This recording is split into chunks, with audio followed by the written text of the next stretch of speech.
Welcome to the channel, Minister Simpson Sermons. We do testimonies here, like this one.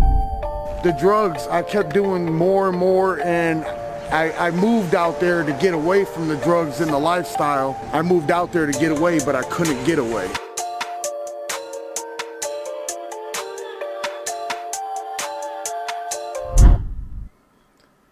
And I post sermons here, and the sermon you're about to watch today is God's Promises, Satan's Perversions. God's Promises, Satan's Perversions. And I believe I have something very powerful for all of you today. Yes, God. So, going back into Luke chapter 4 and verse 2, we notice here that the devil comes when your body is hurting, when it's tired. He don't show up when you're feeling good. He shows up when the flesh is weak. He waits for the flesh to be weak, and then he shows up. And then his temptations, he shoots the gap where the temptation would be in line where the flesh is weak. So his first temptation for the Lord was to make bread when he was hungry.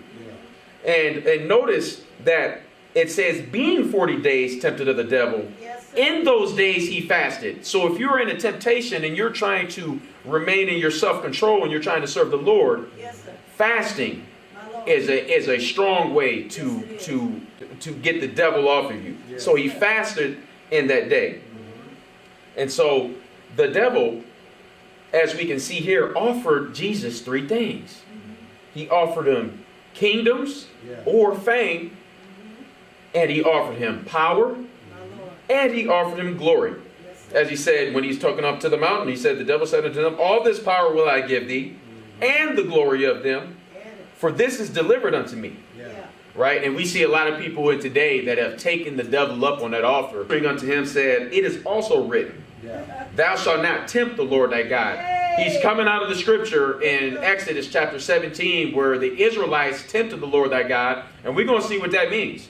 In Exodus chapter 17 verse 3, I don't got time to flip to that now, but if you want to, you can try to flip over there. In Exodus chapter 17 verse 3, the Israelites were thirsty and they wanted some water. But the Lord said, just trust me, I got you. Yes, sir. Tempting the Lord thy God is an act of unbelief. Anytime you're acting in unbelief, you're tempting the Lord. About something? Stop doing it. The power of life and death is in the tongue. It's written in Proverbs, guard your heart above all else. It determines the course of your life. Very powerful we're made. We're made in the image of God, fearfully and wonderfully made. Even 14, 15, and 40 and 41. Let's see. The devil promised him fame and kingdoms.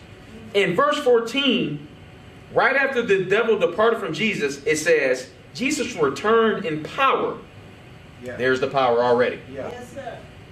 In the power of the Spirit into Galilee, and there went out fame of him through all the region round about. Bam. The Lord had it for him. Verse 15, and he taught in their synagogues being glorified. That's the second thing the devil promised them. And then what's the third thing? He promised them power, and then there were kingdoms in there too. Go to verse 40. In verse 40 he said, now when the sun was setting, all they that had any sick with diverse diseases brought them unto him, and he laid hands on every one of them and healed them. And devils came out. He had power over the dark and the light.